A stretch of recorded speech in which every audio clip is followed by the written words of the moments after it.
Our next panel discussion is Women Innovators, What Sets Them Apart? And for this, I'd like to invite our panelists onto the stage. Ankita Vashishta, founder, Strong Ventures and Saha Fund. Please put your hands together for our speakers and panelists. Thank you. Richa Bajpai, founder and general partner, Campus Fund. And Sneha Sundaraman, founder, Kutuki. So I'm going to hand it over to our panelists for our next discussion, Women Innovators, What Sets Them Apart? Thank you.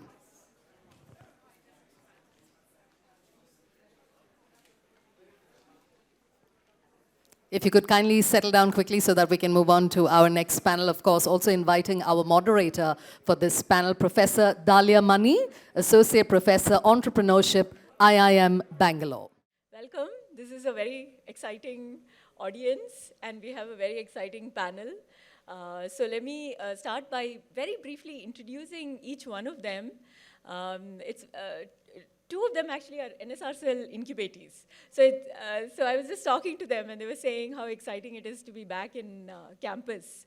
I must say that it's even more exciting for us, for them to come back and tell us how their experience was.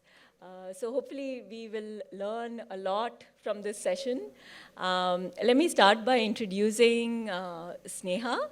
Sneha Sundaram, she's the founder of Kutuki. So Sneha was an incubatee in NSRCEL as part of the WSP program. They are now, they have about over 5 million early learners from 2,500 locations, facilitating over 350 million minutes of learning. Sneha is also an alum of the London School of Economics and a recipient of many prestigious awards. Women Transforming India Awards by Niti Aayog and the UN. I'm also very happy to introduce Richa Bajpai. Richa is the founder of Campus Fund. It's India's first and only dorm room fund. So for student startups, which is especially exciting for a place like IIMB. She was also involved in several other startups which are also doing well. So this is her, she was the founder of Gudera, still continues to be involved in some way. She did her MBA from London Business School and was also recognized as part of the Forbes 30U30 India and Asia list, and also MIT Innovators Under 35 India list. And finally, I'm very excited to also welcome Ankita Vashishta. Ankita is the founder and managing partner of Strong Ventures, which is the first and leading venture capital fund for women entrepreneurs. I was very excited to hear this. They have built a leading venture platform for women to access venture capital, enterprise connects, innovation networks, and global communities. Sneha's previous fund, Saha Fund, was the first institutional venture fund for women entrepreneurship, which was started in 2015. Once again, it's really a great pleasure to have such accomplished people on our panel today.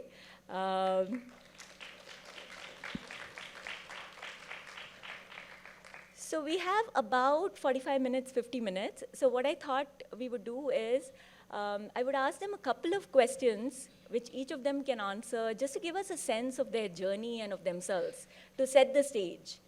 And once we do that, after that, the last 20, 30 minutes, I'll open it up for audience questions.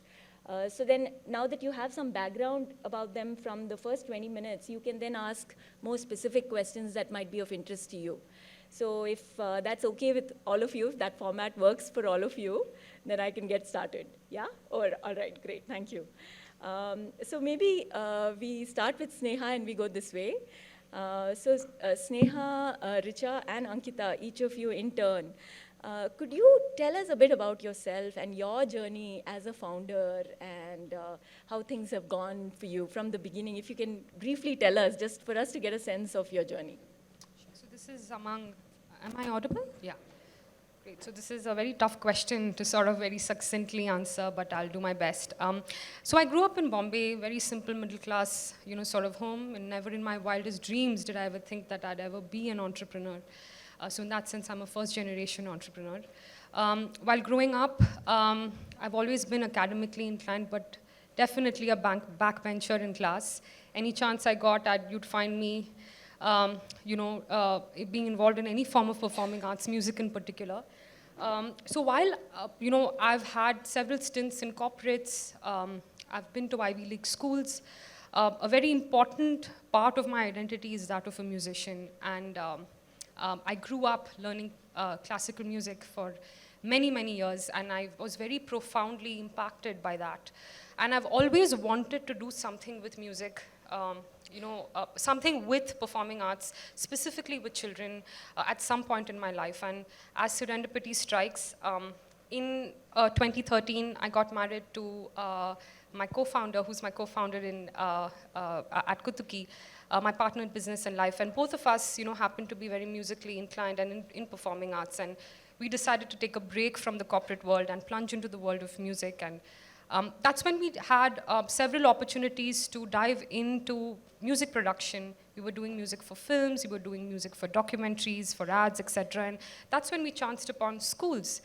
A lot of preschool teachers very interestingly came to us and said that, hey, even today we're singing Twinkle Twinkle Little Star and Baba Black Sheep, and children's books have kids with blonde hair and blue eyes, nothing really that connects with Indian children. And we found that very alarming, and we decided to put our heads together and produce our first album of children's rhymes that was very contextualized to suit India, and that was a really exciting project that we did. And then we decided to study the market, and we realized that India is home to the largest number of preschoolers in the world. Early learning is and continues to be one of the most underserved sectors, and we very strongly believe that any kind of education inequity, if you want to bridge it, you have to start early. That's when Kutuki was born, and that was back in 2018, 2019, and today, here we are today. So it's been an exciting ride. So first of all, I'm feeling very nostalgic sitting here. My journey at IMB started in 2009. It's so nice to have Professor Anjana Vivek sitting here. Back 2009, in this same auditorium, she took our first orientation, and she showed the video of Cosmo and the story around Cosmo, and that still holds on to me till today. And I also have Anurag sitting here, who's been a client of one of my startups. So this is like, so overwhelming for me to be here. I started off as a kid, 21 years old, here at NSRCEL, learning from the best, got an opportunity to get incubated at NSRCEL, and my entrepreneurial journey sort of started then, right? That was the first venture, which was sort of building biogas plants for telecom towers. And all credit goes to IMB, NSRCEL to helping us, I mean, I can say that whatever, we've achieved till today, all credit goes to this institute. I mean, that's the regard that I have for this institute. After that, we did that business from 2009 to 2013, eventually did a technology transfer to Mahindra's and moved out, and that's when came about Goodera. Goodera is a technology platform that helps enterprises measure and manage the impact of their CSR, sustainability, and volunteering initiative. In fact, my co-founder is an alum of IMB. So we literally grew here, right? And we built that business, from India. We took it global. I decided to move out in 2019, and that's when I landed in London Business School. My co-founder is still continuing with that business. And while in London, I sort of came across this whole concept of dorm room fund, which is a concept started in the US to sort of invest in student entrepreneurs. As you know, Facebooks of the world have come out when their founders were in their dorm rooms. So I got an opportunity to be a part of dorm room equivalent of the UK region. And when I was part of that, I realized that there is a need in India for something like this, and I've been a student entrepreneur myself, so sounded very interesting, and that's what led to the birth of Campus Fund. We are the only fund in this country. We're registered with SEBI. and our sole focus is to invest in student entrepreneurs because we very strongly feel that the future of India Inc. will be built on campuses, and we want to support them early on. So that's what we do today. Yeah.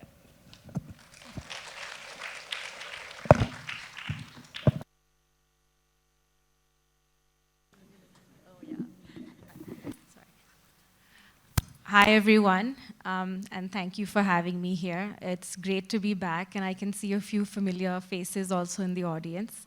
But thank you so much. Just to give you a brief kind of introduction about myself and my journey, I'm someone who's kind of lived and worked and grew up in US, UK, India, Singapore, etc. And I've been in the kind of PE, VC, entrepreneurial ecosystem for 15 years now. I'm someone who's kind of lived the whole full cycle of being a professional, working in investment banking, private equity, for one of the biggest kind of emerging market focused funds in London, to then kind of moving back to India/Singapore, being an entrepreneur, and then realizing that my skill sets can also be kind of used for a portfolio of companies and discovering venture capital, because it was very exciting at that time to see how I could work, kind of hands-on, very at a grassroots level with early stage tech founders.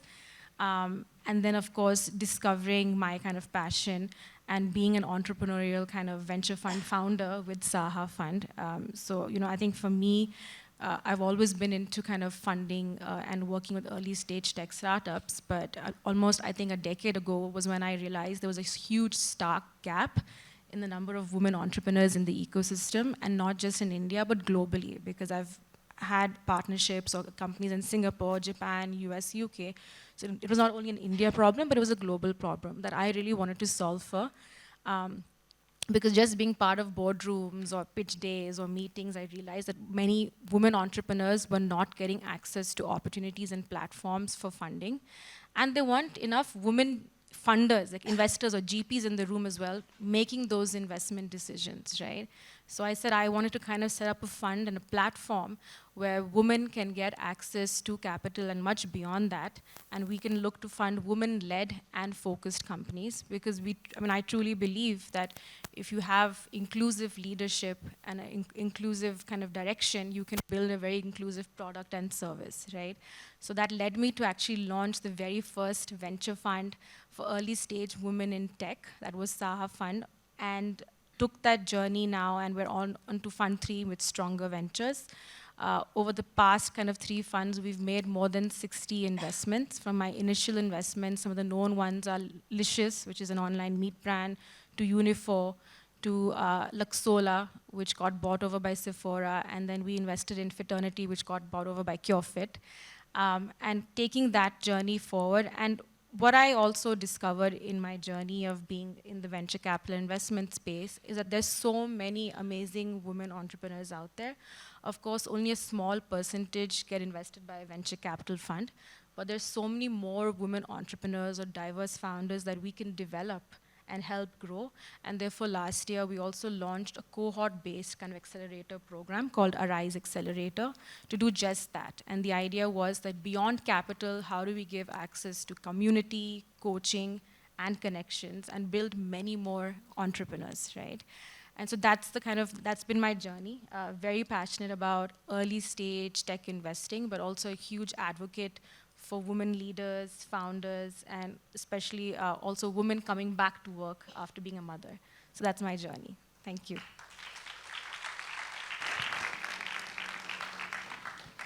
Oh, this is really interesting and impressive work that you guys are doing. The 8%, the data shows that, and it's pretty stable for the past 20 years, the percentage of women founders in India is about 8%, which is similar to the global trends, but it's only 8%, and it's not really massively going up over time. It has remained stable. So the kind of work you guys are doing is really building ecosystems, building community, and the fact that you're here, it's really great. All right, so let me ask my next question. If you could describe, each of you, what was a pivotal moment in your ventures journey Could be a meeting that you had with somebody that just changed the direction, or some key client, or some idea. If you can describe a pivotal moment when you look back. Sneha, we can again go in the same, yeah.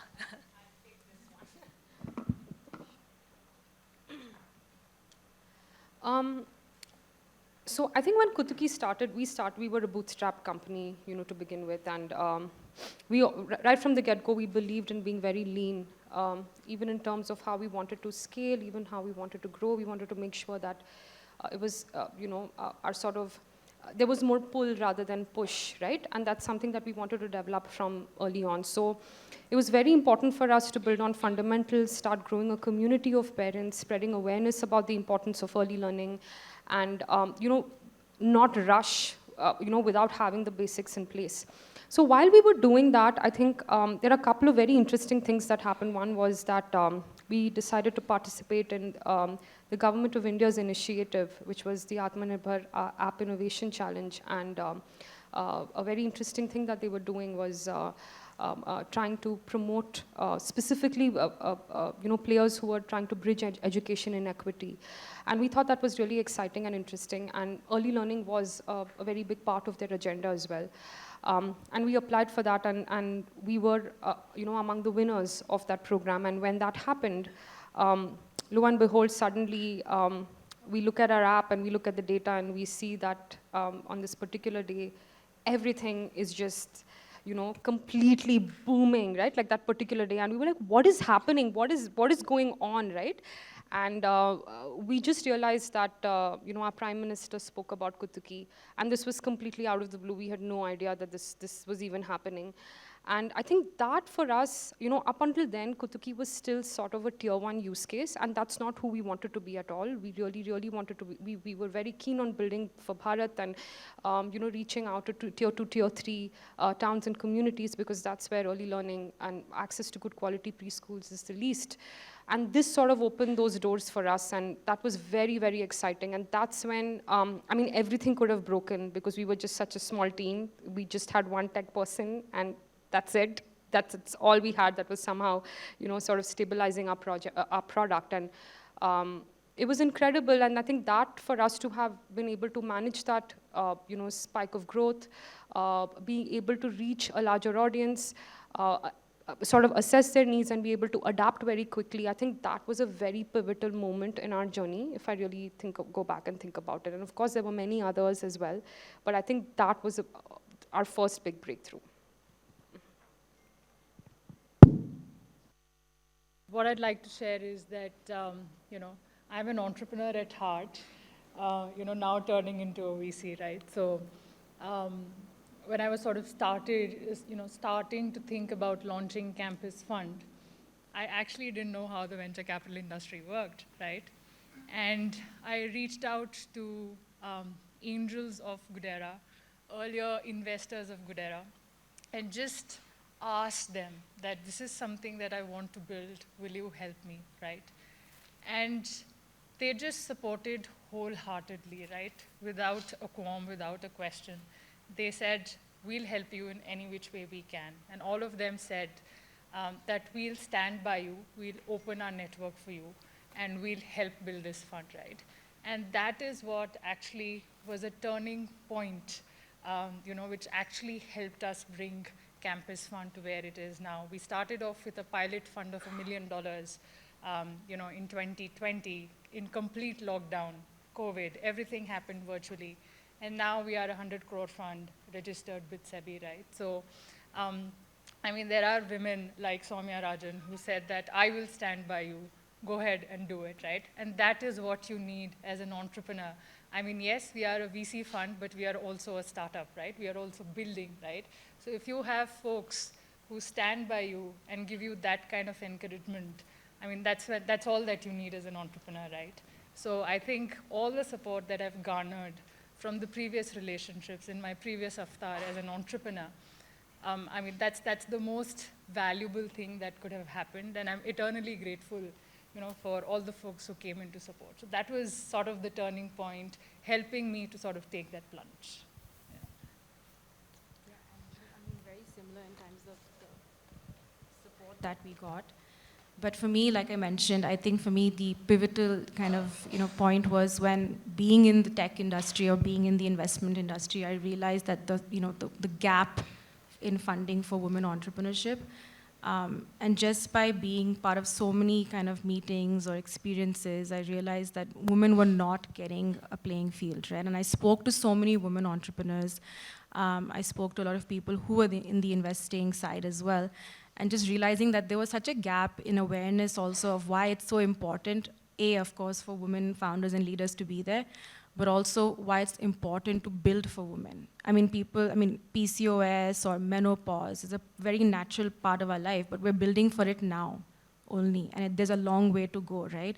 And I realized that all these things were a function of the fact that leadership or decisions were not being taken by more women in the room, right?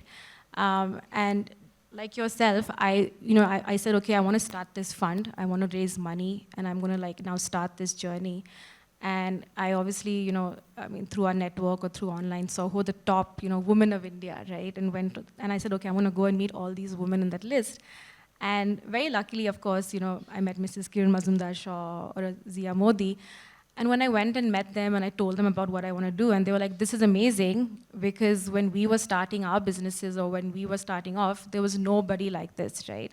So like Mrs. Shaw shared with me how when she wanted to start her business, she went for a loan and nobody gave her a loan until her father took the loan and she was the co-applicant. And then she got the loan, right? And so to hear these stories, and to get that kind of support was truly inspirational. Like even Mrs. Zia Modi, I just went again to tell her the idea. And in that first meeting, she's like, okay, she gave me a check. And I was just like, wow, okay. So then I realized that, of course, because to be very honest, when I started this almost a decade ago, of course, now venture capital is like the only thing people talk about. It's the most coolest thing to be part of, etc. That time it was still upcoming, right? So when you're even pitching to investors, they're like, okay, venture capital. And then when you're saying women, they automatically bracket you in social. Like, oh, this is something, okay, fine, whatever. And we're like, no, we're a tech fund, but hey, we're also investing in the best women leaders out there, the best women, solvers out there, etc., for certain solutions, right? So to go through that entire process, but get the kind of support I did from such amazing leaders like that was a great kind of, I think moment which really, kind of reinforced my idea and our idea of really kind of changing the kind of ecosystem, the funding ecosystem. And of course, a very long way to go, because every year we still hear those 8 to 10%.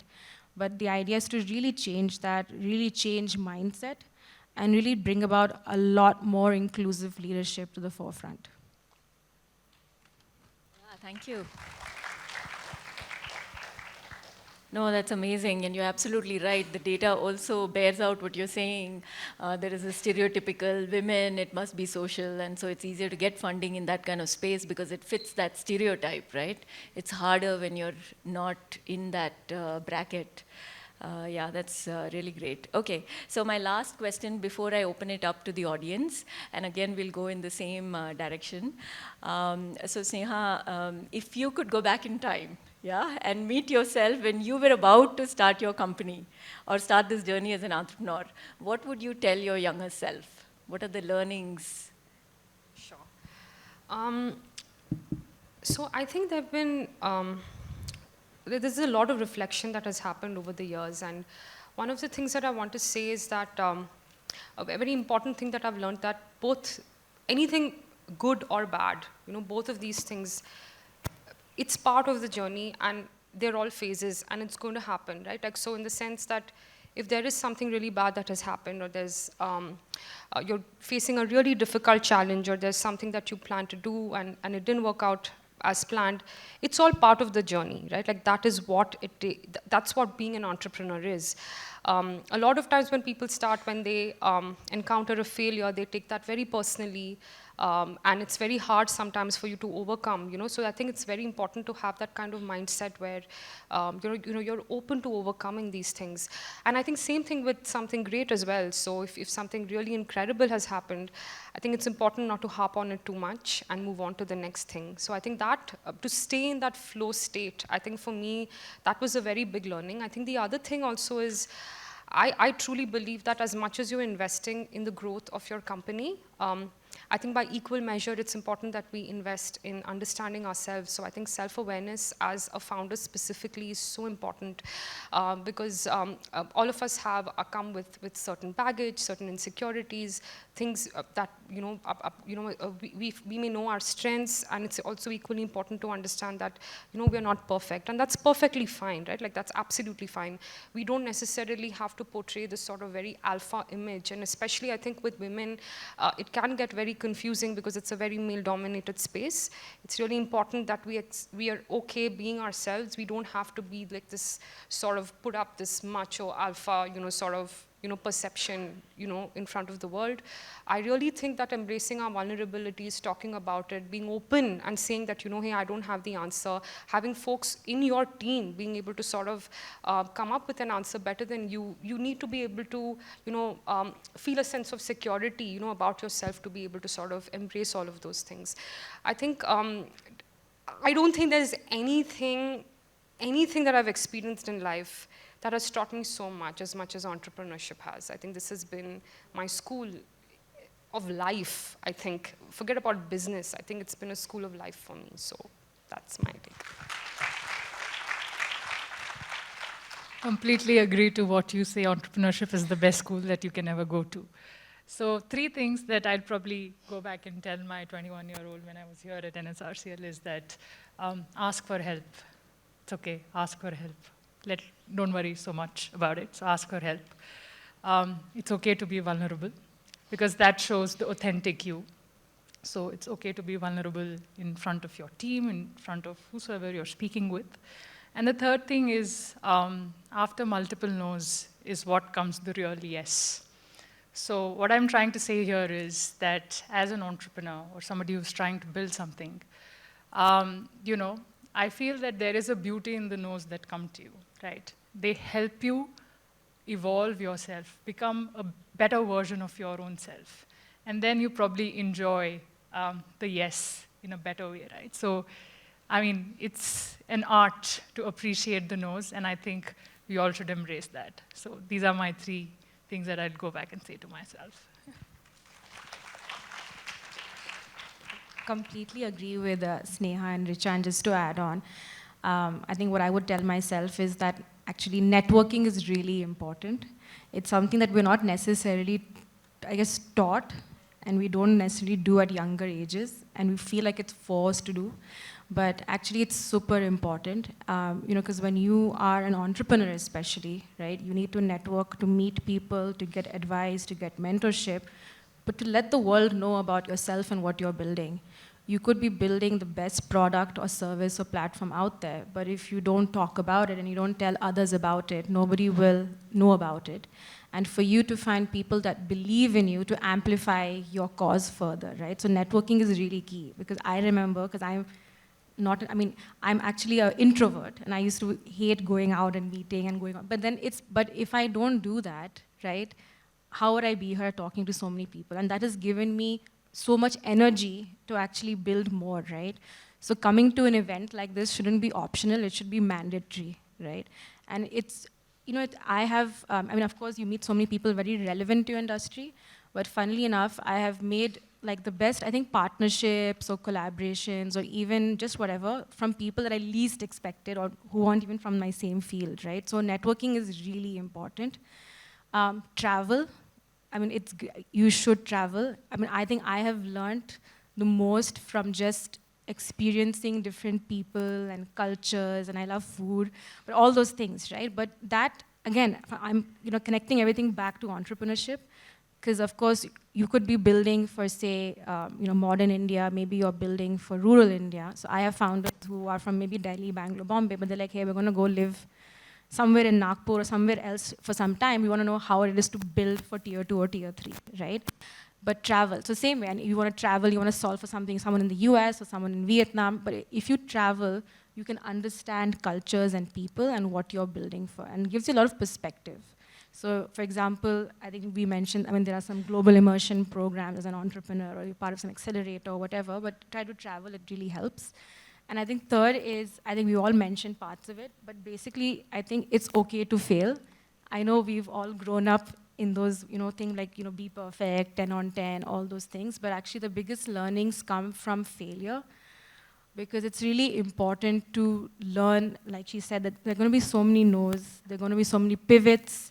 Things change really fast in today's world. So to be ready to fail, but learn from that, right? And those biggest learnings come from failure. And the same way we celebrate success, it's okay to talk about your failures, because you need to discuss that and get feedback and learnings from people. So I think normalizing failure also, which I learned over time, right? So these are all my kind of learnings from my journey.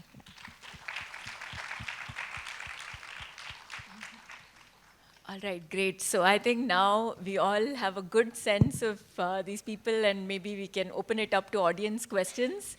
I can already see many hands. So maybe we start from here and then go backwards. Yeah. Do you have a mic?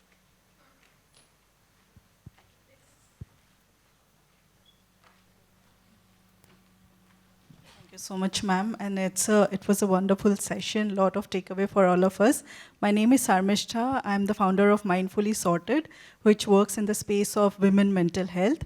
And one of the things that I would like to ask to the panel is, I know that most of you have co-founders. What about women who do not have co-founders, single women who are doing their ventures? What is the advice that you will give? Because you must have seen many successful ventures which are led by single women, and how easy is for them to be funded, and how important it is to have in-house technology in some of this, because many women do not come from the background of technology. They might outsource the technology portion. So what is the best advice for them? Yeah, so a good question, of course, and I get this asked quite a few times. But like we've been discussing this morning as well, the entrepreneurial journey is a very long and hard journey, right? So of course you could be a single founder, but it does help to have co-founders. But even if you don't have, I think it's about getting the right mentors or advisors on board to really guide you from a relevant industry. Say you're building something in healthcare, and to also, over time build a great team that can really support you. Because in the beginning, when everything is really small, it's still maybe doable, still hard.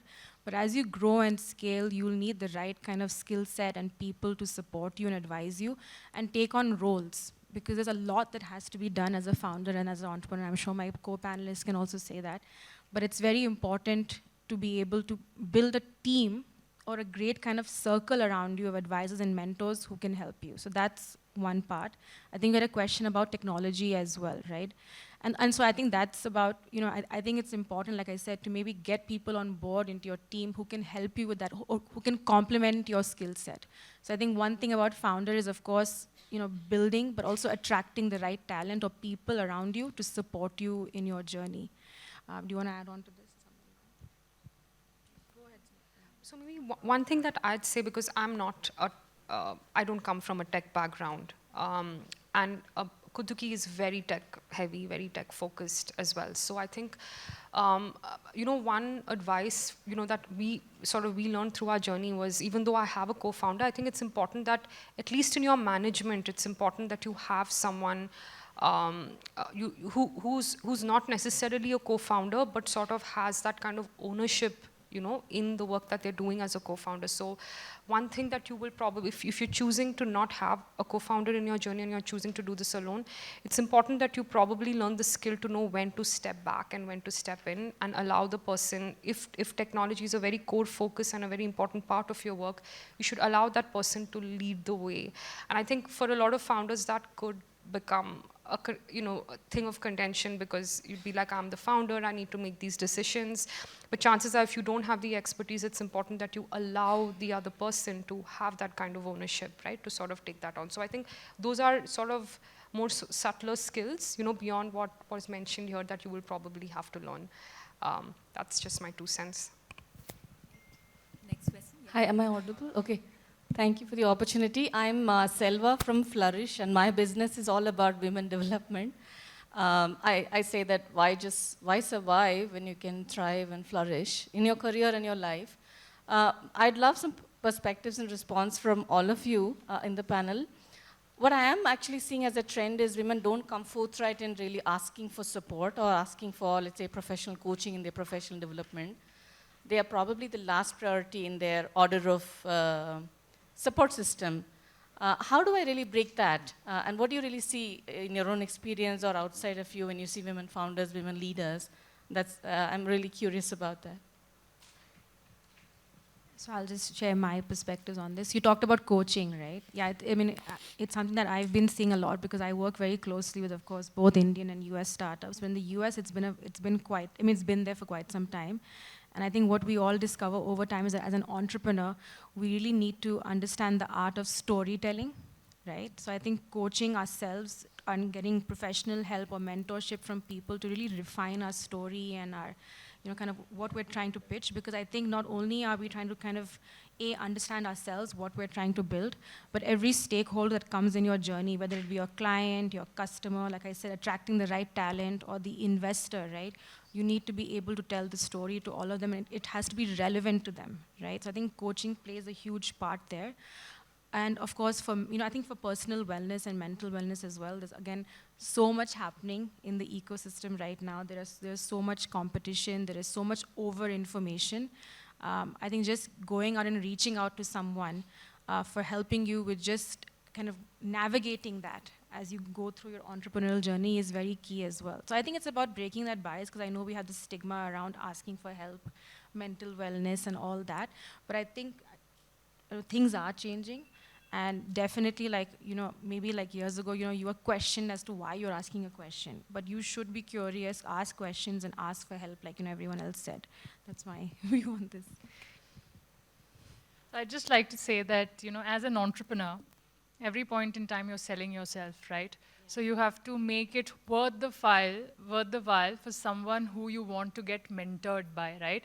What is that one reason for which they should be spending time with you? Is it your passion? Is it your vision? Is it a combination of both, right? And people who really want to support you will test you. I've seen folks who want to see how persistent I am, and they say, okay, come back to me 2 months later, come back to me 1 month later, right? They want to sort of understand whether you really want them and to what extra mile will you go to get their time and attention, right? So if you really want to get a mentor, then, as she mentioned, selling is also storytelling, right? And you should be really wanting it, right? And just go and ask for help. At the max, what will happen? The person will not respond or say no to you. It's okay. They're not going to kill you. So just, go ahead and ask for help. So I think to your question around how do you overcome the barrier, right, to sort of like step up and ask those questions. And I think that, over the years, having met a lot of, founders, specifically women, I think whether we like it or not, I do think that women are a little bit more critical about themselves. And I also think that a lot of women have this perception, and I think this is conditioning over many, many years that, you should let your work do the talking, right? And, you should not sort of be tooting your own horn, right? So I think one very practical, because I did struggle with this, it was very hard for me to keep talking about my work, even though I think that there was a lot of worthy work that we were doing. So one thing that I did to overcome this was I felt like anything that I'm saying, if it's based on facts, then I don't feel any doubt, there's nothing holding me back in sort of articulating that or speaking about that. I don't feel fear. So I started journaling. I also have a lot of visual records of our journey so far. I maintain a lot of photographs to remind myself of where I've come from, where the journey started, all the challenges, etc., that we had to work on, because we do tend to forget that. And it's very important that if you have a record of that, to keep going back to that and start changing that negative self-talk, or that, the talk in your mind that's constantly, that critical sort of like the critique in your mind, right, to things where you're, sort of reaffirming, all the achievements and accomplishments that you've made. Because I think that will sort of help you articulate your story very honestly. It'll be like an extension of you, right? It won't be something that you're sort of cosmetically preparing to sort of please someone, in the audience. So I think that was a very interesting thing for me. I follow that very diligently, and it has helped me sort of overcome some of my barriers around the question that you said. Hi, I'm Indira. Hi, I'm Indira. I am part of Eka Advisors, a transaction consulting firm. We help businesses navigate the tax and regulatory landscape in India. I have two questions. One is, like Ankita was mentioning, there are very few funds in India and across the globe who, kind of sort of fund exclusively women or other underrepresented communities. And there are very few funds, and while in the recent years, we have seen trends like many, entrepreneurs are setting up venture funds to invest in women or, invest in other underrepresented communities, but most of them are again first time or emerging fund managers. And what you see is that the fund sizes are less. So my question is, do the women entrepreneurs get funded in the same, do they get the same amount of funding that the male counterparts are also getting?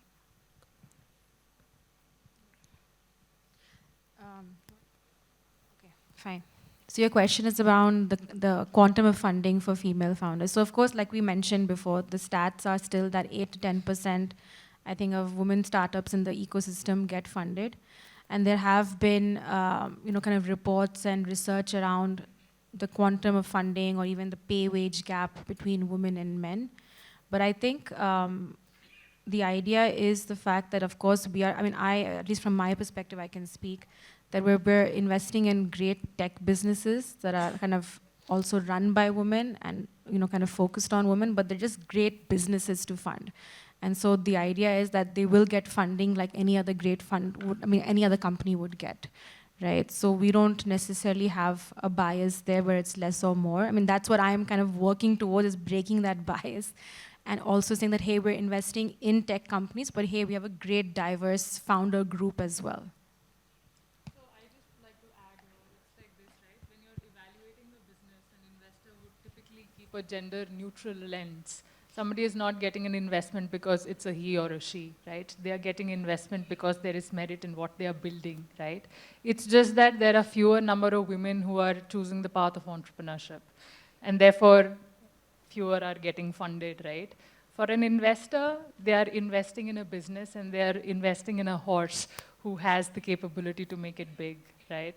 So I would assume that all investors would typically look at every investment from a gender neutral point of view. So, yeah. And Ria, what's your advice for, first time or emerging fund managers in terms of raising funds from LPs? From my personal experience, gender was never the angle that ever came about in the conversation, right? Because again, for the LPs also, they are evaluating the fund from an investment lens, right? Irrespective of the gender lens, whether it's a female fund manager or whether it's a male fund manager, right? First-time fund manager, maybe that's something that they would want to evaluate.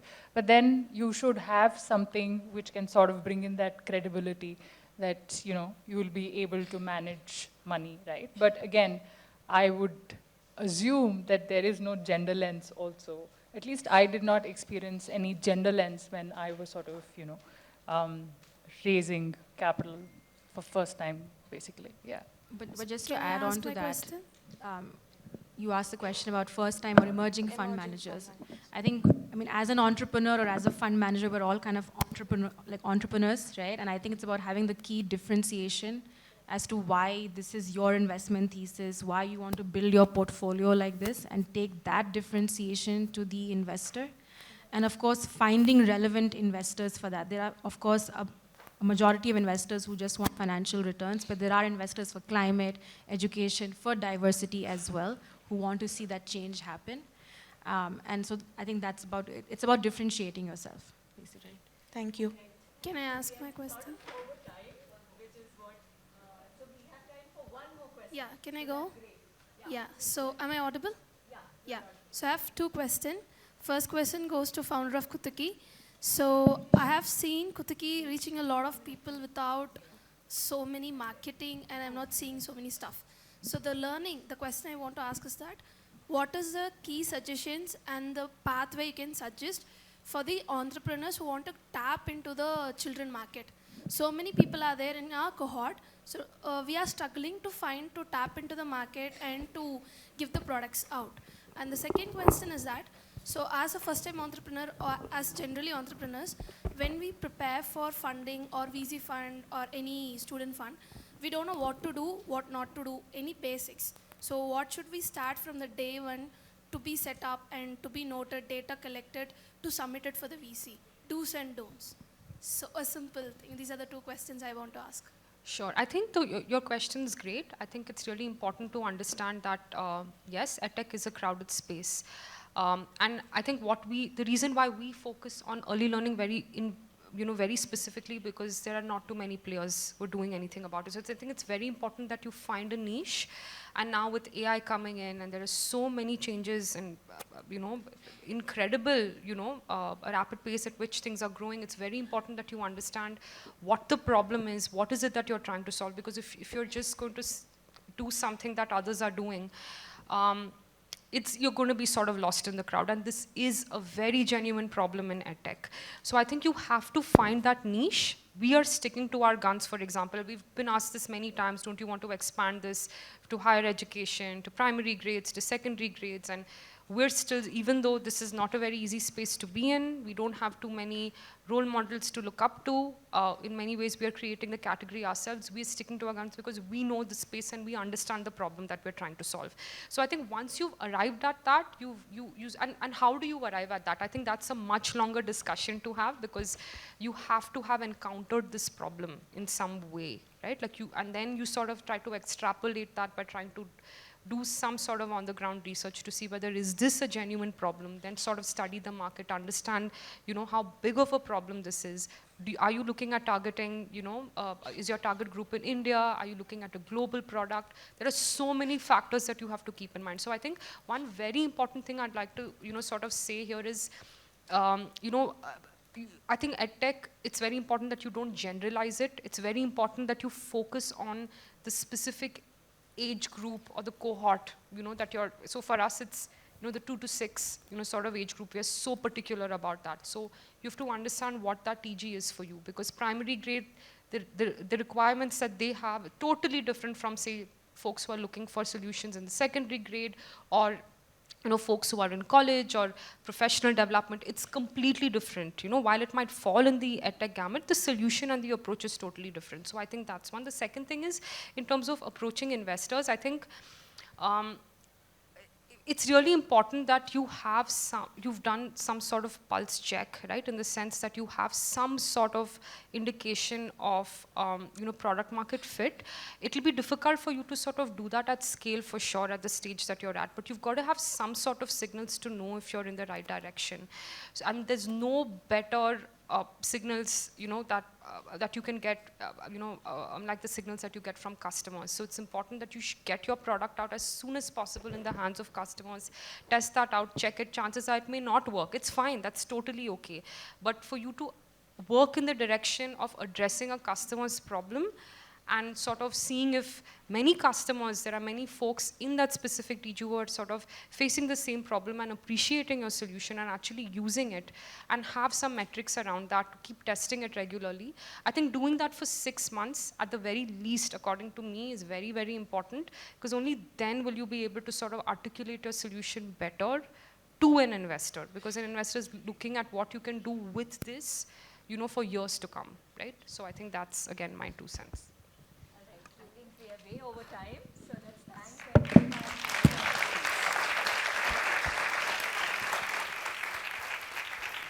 There was still 5 minutes. You can use it. Oh, okay. Thank you all. That was a great audience, great questions. I think we are ready for lunch, right? So, yeah, bon appetit. Thank you. Another big round of applause for our panelists and moderator, Professor Dalia Mani. Thank you for sharing all of your inputs and your life experiences. Of course, like Professor mentioned, we will break for lunch right now and we'll be back at 2:30.